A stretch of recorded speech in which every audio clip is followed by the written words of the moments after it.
Hello दोस्तों, स्वागत है आपका अपने YouTube channel Rohit Goswami law classes में। और आज हम आपको कराने वाले हैं LLB सेकेंड ईयर। सेम है हमारा फोर्थ। एक्ट है हमारा क्रिमिनोलॉजी, जिसे हम अपराध शास्त्र कहते हैं। कोड नंबर है हमारा 4004 और क्वेश्चन नंबर है हमारा 6। अब से पहले आपकी 5 वीडियोस मैं ऑलरेडी डाल चुका हूं क्रिमिनोलॉजी से संबंधित। आप प्लेलिस्ट पे जाकर उन्हें देख लीजिएगा। अगर किसी का सेमेस्टर और कोड मैच नहीं करता है तो कोई दिक्कत नहीं है। आप अपने सेमेस्टर के अपने एक्ट के अनुसार तैयारी कीजिएगा। दूसरी बात, अगर किसी स्टूडेंट को हमारे PDF नोट्स चाहिए तो हमारे दिए हुए व्हाट्सएप नंबर पे आप मैसेज करके व्हाट्सएप मैसेज द्वारा PDF परचेज कर सकते हो। ठीक है, आगे चलते हैं। अब बात करते हैं क्वेश्चन की। आज का जो क्वेश्चन है हमारे एग्जाम के पर्पज से 80% प्लस वेरी वेरी इंपोर्टेंट है। पिछले 10 साल के पेपरों में से 7 से 8 बार यह क्वेश्चन पूछा गया है और यह जो क्वेश्चन आता है नंबर 10 में ज्यादा आता है और कभी कभी 20 में भी आ जाता है। तो इसकी जो संभावना है पेपर में आने की बहुत ज्यादा है, इसलिए यह बहुत ज्यादा महत्वपूर्ण भी हो जाता है। दूसरा, ये हमारी नॉलेज के लिए, नॉलेज के पर्पज के लिए भी बहुत ही ज्यादा महत्वपूर्ण हो जाता है, जरूरी हो जाता है। ठीक है, तो जो आज का क्वेश्चन है बड़े ध्यान से प्यार से समझना है। दूसरी बात, जब हम इस क्वेश्चन को पढ़ेंगे, ठीक है, तो ये बहुत ही साधारण लगेगा। ठीक है, क्यों? क्योंकि मैं थोड़ा सा आपको पहले ही एक्सप्लेन कर देता हूं कि इस क्वेश्चन के अंदर है क्या और हमसे क्या डिमांड की गई है। ठीक है, वो सारी चीजें अभी हम बता देते हैं। आज का जो क्वेश्चन है उस क्वेश्चन का जो, जैसे हम एक टॉपिक ले लेते हैं ऊपर से कि क्या टॉपिक रहेगा। तो आज का जो टॉपिक रहेगा हमारा रहेगा श्वेत काल। ठीक है, श्वेत काल यानी सफेद समय।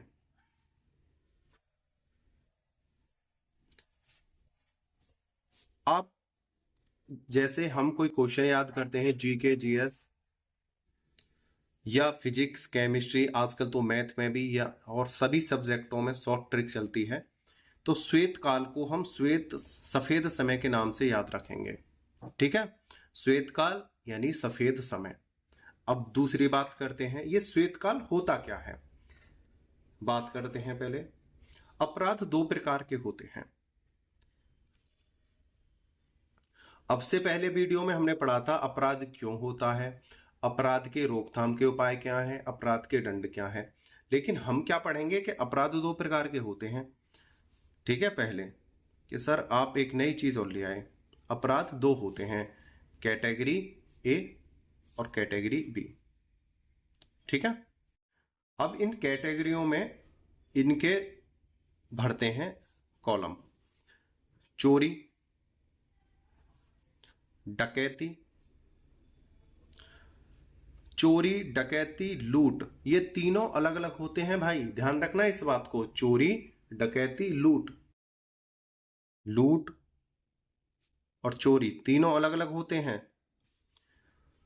अपहरण और एक होता है व्यपहरण, ये भी अलग अलग होते हैं। एक होता है अवरोध, एक होता है प्रतिरोध। आगे चलते हैं। एक होता है बलात्संग, ठीक है, एक होता है पॉक्सो वाला। आगे चलते हैं। मारपीट,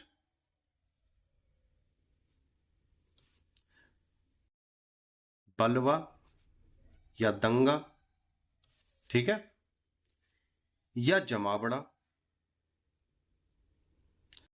ये सारे क्या हैं, अपराध हैं। ठीक है, और बहुत सारे अपराध हैं लेकिन हमारे लिए एक और ले लेते हैं। चलो इसमें हम, जो आजकल ज्यादा चल रहा है, दहेज प्रथा। ठीक है, आजकल ये जो दहेज प्रथा है एक ट्रेंड सा बन गया है। ठीक है, पति पत्नी की लड़ाई हुई, झगड़े हुए, तुरंत उस पर दहेज प्रथा लग जाती है। ठीक है, ये तो है अपराध एक ही श्रेणी में।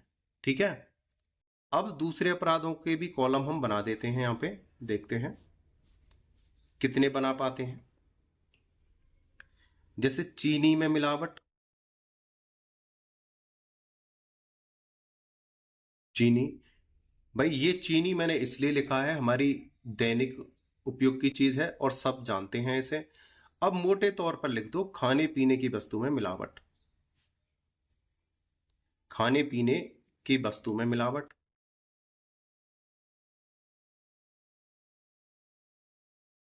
धोखाधड़ी,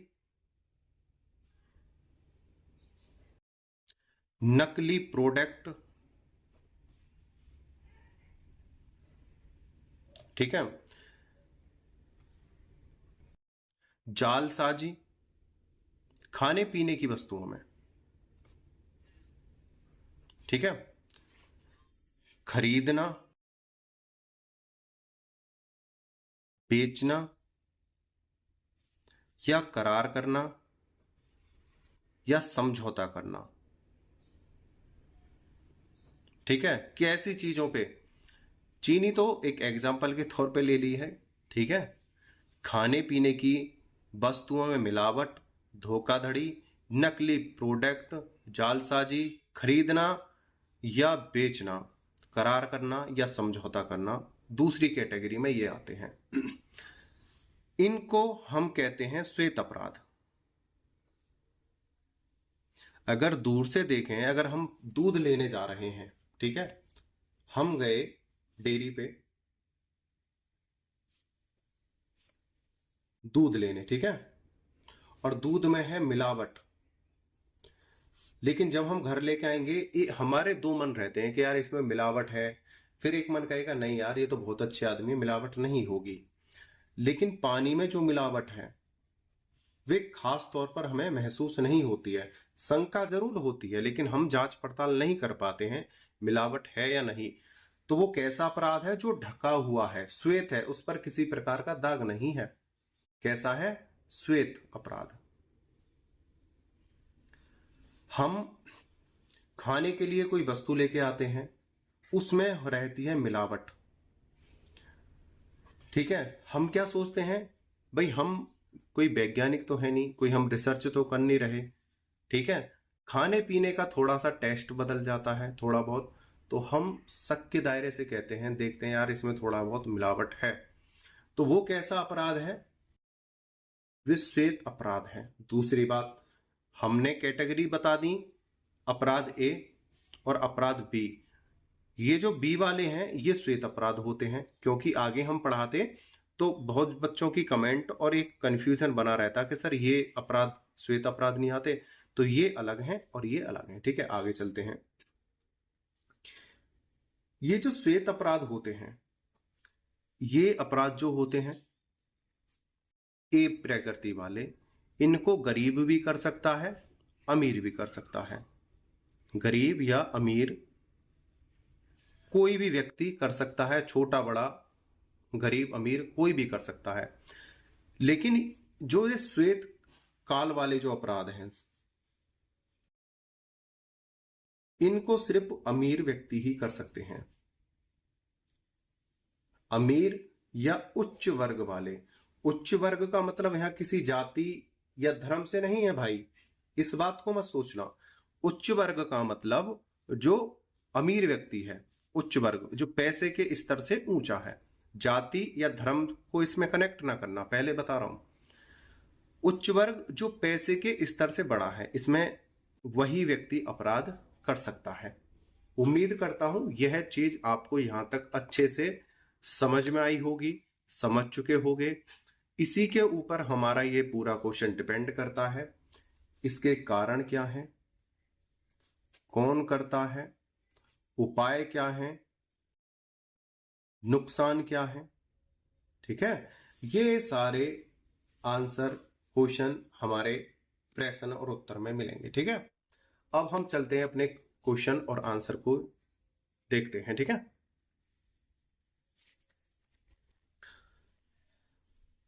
क्वेश्चन नंबर है 6, श्वेत कॉलर अपराधों से आप क्या समझते हैं? कौन कौन से अपराध इस श्रेणी में आते हैं?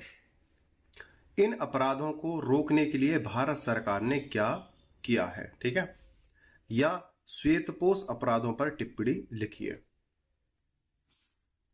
श्वेतपोश अपराधी की ऐतिहासिक पृष्ठभूमि, पहले पृष्ठभूमि को अच्छे से समझते हैं। सदरलैंड, जैसा कि मैंने एक पहले क्वेश्चन कराया था उसमें मैंने बोला था ये जो सदरलैंड है ये क्रिमिनोलॉजी एंड पेनोलॉजी की रीढ़ की हड्डी है, अपराध शास्त्र की रीढ़ की हड्डी। क्वेश्चन कुछ भी हो इनकी एंट्री होना बहुत जरूरी है, तो इसलिए सदरलैंड की टांग पकड़ लेना, इनको छोड़ना नहीं। सदरलैंड ऐसे प्रथम विधिवेत्ता थे जिन्होंने आपराधिक जगत में सफेदपोश अपराध की अवधारणा को प्रतिपादित किया। ये इतने चालाक थे, इतने बुद्धिमान थे, इतने सक्षम थे, इन्होंने बताया कि आप जिसे अपराध कह रहे हो वो तो अपराध है ही है, लेकिन कुछ अपराध ऐसे भी हैं भाई जो हमें दिखाई नहीं दे रहे और आदमी को अंदर ही अंदर मार रहे हैं। सपोज करो कोई एक ऐसी वस्तु है जिसमें मिलावट की जा रही है और उस मिलावट करने वाले को यह पता है कि अगर इस वस्तु का अगर कोई व्यक्ति 2 माह या कुछ दिन सेवन करता है या तो वो गंभीर बीमारी से पीड़ित हो जाएगा या उसकी मृत्यु हो जाएगी। भाई हम किसी वस्तु में मिलावट करेंगे तो क्या होगा, या तो कुछ दिन में उसका स्वास्थ्य खराब हो जाएगा और स्वास्थ्य खराब होगा, हो सकता है उसकी मृत्यु भी हो जाए, और इस बात को मिलावट करने वाला व्यक्ति जानता है। तो ये कैसा अपराध है जो किसी को दिखाई भी नहीं दे रहा और डेली हो रहा है। तो सदरलैंड ने बोला कि भाई अपराध की श्रेणी में ऐसी भी चीजें हैं जो हमें दिखाई नहीं दे रही और सबसे बड़ा अपराध वो लोग कर रहे हैं। ठीक है, उन्होंने अपराधों के बारे में गहन अध्ययन किया। अध्ययन के पश्चात लोगों का ध्यान निरंतर बढ़ती हुई आपराधिकता के कारण समाज के नैतिक पतन की ओर दिलाया तथा जनसाधारण को इस बात से अवगत किया कि मारपीट, चोरी, डकैती, हत्या, बलात्कार, अपहरण आदि अपराधों के अलावा कुछ ऐसी असामाजिक गतिविधियां भी हैं जो उच्च वर्ग के लोग करते हैं। उन्होंने बोला कि इन अपराधों के अतिरिक्त, श्रेणी ए के अपराधों के अतिरिक्त और भी कुछ ऐसे अपराध हैं जो अमीर वर्ग के लोग, उच्च वर्ग के लोग करते हैं और जिनसे लोग पीड़ित होते हैं और जो अपराध ही है एक प्रकार से। आगे चलते हैं, सफेदपोश अपराध की परिभाषा यानी डेफिनेशन देखते हैं। सफेदपोश अपराध की अवधारणा सर्वप्रथम सदरलैंड द्वारा सन 1941 में प्रस्तुत की गई। इसे परिभाषित करते हुए कहा कि समाज के सम्मानीय तथा प्रतिष्ठित व्यक्तियों द्वारा उनके व्यवसाय के दौरान किए गए अपराधों के सफेदपोश अपराध कहा जाना चाहिए। दौरान किए गए अपराधों को सफेदपोश अपराध किया जाना चाहिए। देखो इसमें एक्सप्लेन करने वाली जैसी कोई बात नहीं है, जो एक्सप्लेन करने वाली चीज थी मैं स्टार्टिंग में बता चुका हूं। जहां मुझे लगेगा कि मेरे छोटे बड़े भाई बहन जो हैं समझ नहीं पाएंगे, वहां से मैं उस चीज को एक्सप्लेन कर दूंगा। ठीक है, समाज के सम्मानीय तथा प्रतिष्ठित व्यक्तियों द्वारा उनके व्यवसाय के दौरान किए गए अपराधों को सफेदपोश अपराध कहा जाना चाहिए। यानी समाज के सम्मानीय और प्रतिष्ठित, यानी जो उच्च वर्ग के लोग हैं, अमीर हैं और उच्च हैं, उनके द्वारा ही व्यापार किया जाता है। भाई गरीब आदमी तो व्यापार कर नहीं सकता है। ठीक है, तो अमीर लोग करते हैं, तो अमीर लोगों को ही अपराधी बताया जाना चाहिए।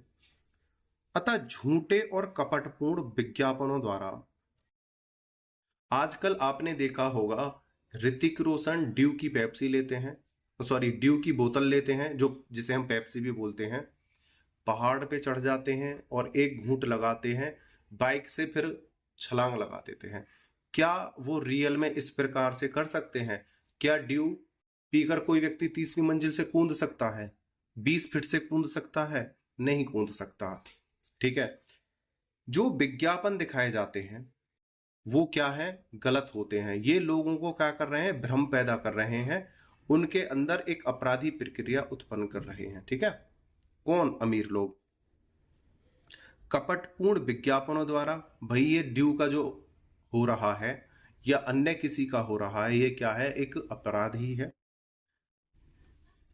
कपटपूर्ण विज्ञापनों द्वारा दुरुपदेशन, पेटेंटस, कॉपीराइट तथा ट्रेडमार्क के नियमों का उल्लंघन आदि कुछ ऐसे सफेदपोश अपराध हैं जिन्हें उद्योगपति, निर्माता तथा अन्य उच्च स्तरीय वर्ग के सदस्य अपने व्यवसायिक यानी व्यापार लाभ कमाने की नीयत से प्राय करते रहते हैं।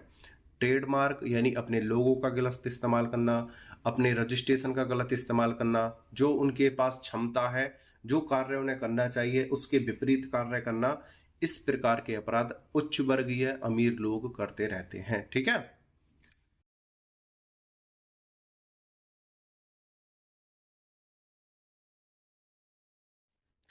सफेदपोश अपराध के उदाहरणों में माल के दोषों या खराबी को छुपाना। भाई किसी के माल में खराबी है और दोष है और उसको माल का जो मालिक है छुपा रहा है, तो वो क्या है? अपराध है। नकली माल को बेचना, अन्य की गुणवत्ता युक्त माल को स्वयं का माल बताते हुए बेचना आदि भी सम्मिलित है। यानी कि कोई व्यक्ति है किसी अन्य के माल को अपना माल बताकर बेच रहा है या दूसरी अन्य की गुणवत्ता को अपनी गुणवत्ता बताकर बेच रहा है, तो भी अपराध है। श्वेतपोश की परिभाषा पी गोस्वामी के अनुसार उच्च प्रतिष्ठा प्राप्त व्यक्तियों द्वारा अपनी प्रतिष्ठा की आड़ में किया गया कानून का उल्लंघन ही श्वेतपोश अपराध है। देखो दोबारा से सुनो। जो उच्च प्रतिष्ठित प्राप्त व्यक्तियों मतलब जिनको सम्मान ज्यादा प्राप्त है, जो अमीर हैं, समाज में एक उनका अच्छा स्थान है, उनके द्वारा अपनी प्रतिष्ठा की आड़ में मतलब उनको सब सम्मान देते हैं, सब विश्वास करते हैं, उसकी आड़ में किया गया कानून का उल्लंघन ही श्वेतपोश अपराध है। श्वेतपोश अपराध की विशेषताएं। इस अपराध की निम्नलिखित विशेषताएं प्रकट होती हैं। नंबर 1, श्वेतपोश अपराध समाज में उच्च प्रतिष्ठा प्राप्त व्यक्तियों द्वारा किए जाते हैं, यानी उच्च यानी अमीर व्यक्तियों द्वारा किए जाते हैं। काफी बार एक्सप्लेन हो चुका है ये बात, तो आप समझ रहे होंगे। दूसरा, ये अपराध प्रतिष्ठित व्यक्तियों द्वारा अपने व्यापार में हो। दूसरी बात, अपने व्यापार में होनी चाहिए। तीसरी बात, श्वेतपोश अपराधों का उद्देश्य अधिक लाभ कमाना है। तीसरी बात कंप्लीट हो गई। 4 बात, इन अपराधों से व्यवसायिक का अन्य विधि का उल्लंघन हो। व्यवसायिक या अन्य विधि का उल्लंघन हो, इस प्रकार के अपराध किए गए हो, इस प्रकार के व्यापार में मिलावट की गई हो, व्यापार के उत्पादन में मिलावट की गई हो, जिससे कानूनी और व्यवसायिक विधि का उल्लंघन होता हो। आगे चलते हैं भाई। ये अपराध पर्दे के पीछे होते हैं, यानी चोरी आवरण की तरह, मतलब लेने वाले को और बेचने वाले को, जैसे ए पक्ष है अपराधी है और बी पक्ष है खरीदने वाला है। भाई इसके बीच में क्या पता पड़ा हुआ है? पर्दा। लेने वाले व्यक्ति को और देने वाले व्यक्ति को अपने ही पक्ष की बातों का पता रहता है, दूसरे का नहीं। अपराधी को तो पता है मेरी क्या मिलावट है, दूसरे पक्ष को नहीं पता। दूसरे पक्ष को पता है कि भाई मुझे क्या लेना है, कितने पैसे में लेना है, इसे इसकी मिलावट की नहीं पता। आगे चलते हैं। पर्दा पड़ा हुआ है दोनों के बीच में। 6 पॉइंट को और देख लेते हैं। ये अपराध शासन और कानून की पकड़ से बाहर होते हैं। भाई इनको कैसे पकड़ा जाए? ठीक है, ये बहुत ही छोटे किस्म के अपराध होते हैं, मतलब वैसे नहीं, अपराध की श्रेणी में तो ऊपर हैं, अपराध की श्रेणी में तो ये भी ऊपर हैं, लेकिन छोटा इसलिए बोले हैं कि ये दिखाई नहीं देते, बहुत निम्न किस्म के अपराध होते हैं, मिलावटी होते हैं, खास तौर पर ये पकड़े नहीं जाते। दूसरी बात, जो न्यायाधीश होते हैं, जो न्याय देते हैं, जो पुलिस होती है जो अपराधियों को पकड़ती है, जो वकील होते हैं, या अन्य कोई प्रशासनिक अधिकारी हैं, या लोक जननायक हैं, ये भी इस अपराध का स्वाद लेते हैं। ठीक है भाई, जो मिलावट की चीज बाजार में आ रही है, मार्केट में आ रही है, ये भी उसका स्वाद ले रहे हैं। न्यायाधीश, पुलिस इंस्पेक्टर साहब, वकील, प्रशासनिक कोई भी अधिकारी हो, लोकनायक कोई भी हो, और यहां तक कि नेता भी इस सब का स्वाद चख रहे हैं। ठीक है, पता पड़ गई तो जेल भेज देंगे, जिंदगी झंड कर देंगे, नहीं तो ये भी उसका स्वाद चख रहे हैं। ठीक है, तो ये क्या कर रहे हैं, जो मिलावट के द्वारा सबकी जिंदगी बर्बाद कर रहे हैं। ये नहीं है कि इनके पास शुद्ध जाएगा एकदम, भाई ये भी तो सामान मार्केट से, मॉल से ही परचेज करेंगे, खरीदेंगे। तो ये सभी को परेशान करता है इस प्रकार का अपराध। आगे चलते हैं।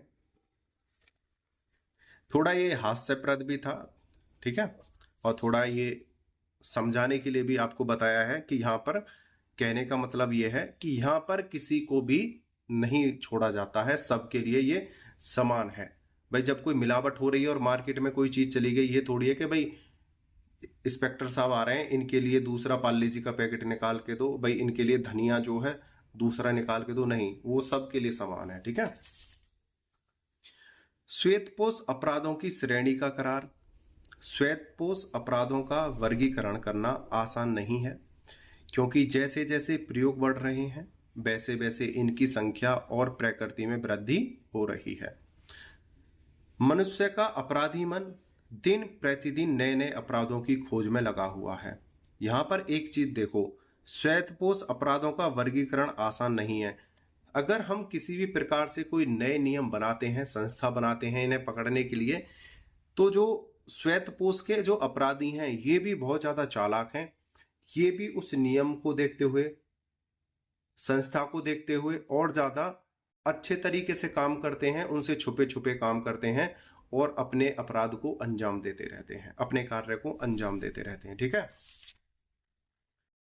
वर्तमान समय में श्वेतपोश अपराधों के अंतर्गत तस्करी, कालाबाजारी, मिलावट, रिश्वत, अवैध परितोष, गबन, न्यायभंग, कपट, जालसाजी, कूटरचना, धोखा, चोरी की, करों की चोरी आदि आते हैं। ठीक है भाई, करों की चोरी किस में आ गई, व्यापार में आ गई। ठीक है, आगे चलते हैं। लेकिन इसमें प्रेम प्रसंग, बलात्संग, हत्या और आत्महत्या जैसे अपराध नहीं आते हैं, ये अलग कैटेगरी है। ठीक है, श्वेतपोश में ये सब आते हैं, ये तो आते ही आते हैं, इसमें ये भी आते हैं। ठीक है। श्वेतपोश अपराधों को रोकने के सुझाव। नंबर 1, संपत्ति और धन संबंधी आपराधिक व्यवहार पर लागू होने वाली विधि में परिवर्तन होना चाहिए। जो संपत्ति पर और जो धन संबंधी आपराधिक व्यवहार पर लागू विधि है उसमें परिवर्तन होना चाहिए। दूसरा, श्वेतपोश अपराधों के लिए कठोर दंड की व्यवस्था की जानी चाहिए। तीसरा, श्वेतपोश अपराधी न्यायालय में दोष सिद्ध किए जाने में अपराधी अपनी अपनी प्रतिष्ठा का अनुचित लाभ ना उठाने पाए। भाई जो अमीर व्यक्ति है, जो जिसे थोड़ा सा सम्मान ज्यादा है समाज में, और जब वो अपराधी सिद्ध हो जाते हैं तो वो किसी प्रकार का लाभ ना उठाने पाए, इस प्रकार का नियम बनना चाहिए। फोर्थ, श्वेतपोश अपराधियों के जुर्माने के स्थान पर संपत्ति का अपहरण, विशेषाधिकारों की समाप्ति, राजनीतिक अधिकारों की समाप्ति तथा सजा के रूप में दंड की व्यवस्था की जानी चाहिए। यहां पर बोला है उन्हें किसी भी प्रकार की जो सुविधा है, राजनीतिक या कोई अन्य, संपत्ति का अपहरण, ये सब किए जाने चाहिए उनके। ठीक है। भारतीय सरकार द्वारा श्वेतपोश अपराधों को रोकने हेतु उठाए गए कदम निम्नलिखित हैं।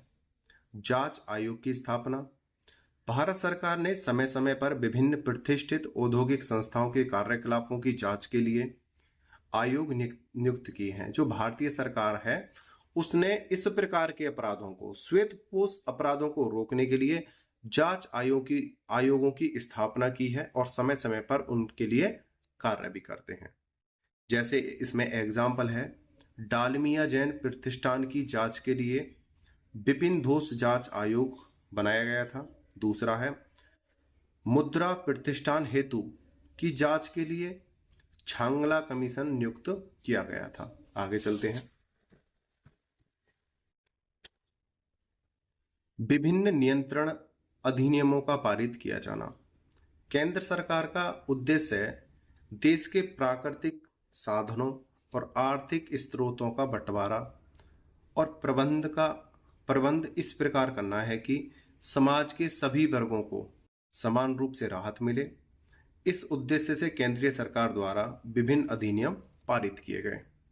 इसमें बोला है केंद्र सरकार ने इस प्रकार के नियम, अधिनियम और कानून बनाए हैं जिससे कि जो प्राकृतिक चीजें हैं, आर्थिक स्रोत के जो बंटवारे हैं, इस प्रकार से हों जो समाज के प्रत्येक व्यक्ति के पास पहुंचे और प्रत्येक व्यक्ति उनका लाभ उठाए। इसके लिए उन्होंने समय समय पर विभिन्न नियम भी बनाए हैं जिससे कि जो आम जनता है प्राकृतिक साधनों का उपयोग कर सके, बिना मिलावटी सामानों का प्रयोग कर सके और जो लोग मिलावट कर रहे हैं उनको पकड़ा जाए और दंडित किया जाए। नंबर 1, हालांकि अधिनियम तो काफी हैं एग्जाम्पल के लिए, लेकिन हमने सिर्फ 2 रखे हैं। आवश्यक खाद्यान्न अधिनियम 1951, दूसरा है आयात निर्यात नियंत्रण अधिनियम 1947 इत्यादि। परंतु उद्योगपतियों की स्वार्थपूर्ण नीति तथा कुछ भ्रष्ट सरकारी अधिकारियों के कारण इनका उद्देश्य असफल रहा। ये नियम बनाए गए, अधिनियम बनाए गए, इनको लागू किया गया, लेकिन कुछ भ्रष्ट प्रशासनिक अधिकारी और भ्रष्ट उद्योगपति व्यापारियों के स्वार्थ के कारण ये नियम विफल हो गए। काले धन पर रोक लगाना। सरकार ने 1968 में राजनीतिक दलों को चंदा दिए जाने पर रोक लगाई थी। चंदा का मतलब क्या है समझ जाते हैं। जो उच्च प्रतिष्ठावान व्यक्ति थे, ये अधिक धन कमाते थे और ये क्या करते थे, अपने आप को बचाने के लिए किसी राजनीतिक पार्टी को अपने धन का, बेईमानी के धन का, जो मिलावटी सामान से कमाए धन का कुछ हिस्सा राजनीतिक पार्टी को दे देते थे, जिससे ये 2 रीजन से बचते थे। एक तो इनको टैक्स नहीं देना पड़ता था, दूसरा ये जो मिलावटी काम कर रहे हैं उससे सरकार इनको बचाती रहती थी। ठीक है। सरकार ने 1968 में राजनीतिक दलों को चंदा दिए जाने पर रोक लगाई थी ताकि काले धन का प्रयोग चुनावों में ना हो, लेकिन अब यह रोक हटा दी गई है। आशा है सरकार काले धन पर पुनः रोक लगाएगी जिससे सरकार को भयंकर हानि ना हो। 4th है, बड़े पैमाने पर छापे लगाने का प्रबंध। सरकार ने काले धन को रोकने के लिए, अपराधियों को पकड़ने के लिए समय समय पर छापे मारे हैं, जिनमें बड़े व्यापारी, जौहरी, ठेकेदार, फिल्म अधिकारी, वे थोक विक्रेता इत्यादि प्रमुख हैं। सरकार ने समय समय पर छापेमारी भी की है। ठीक है। और इसमें ये सभी व्यक्ति पकड़े भी गए हैं, जैसे बड़े व्यापारी, जौहरी, ठेकेदार, फिल्म अधिकारी, थोक विक्रेता या कोई अन्य कोई प्रशासनिक अधिकारी हो जिसके अंडर काम चल रहा हो, खाने पीने की वस्तुओं का बनाने का, देख रेख का काम हो, और वो अगर दोषी पाया जाता है तो उसके खिलाफ भी कार्रवाई की जाती है। ठीक है। उम्मीद करता हूं आपको यह क्वेश्चन अच्छे से समझ में आया होगा। अगर कहीं से कोई त्रुटि है तो उसके लिए क्षमा प्रार्थी हूं। कमेंट करके बताना वीडियो कैसी लगी आपको। आपने वीडियो को अंत तक देखा है और मुझे अच्छे से सुना है, उसके लिए धन्यवाद। टेक केयर, बाय बाय, जय हिंद, जय भारत।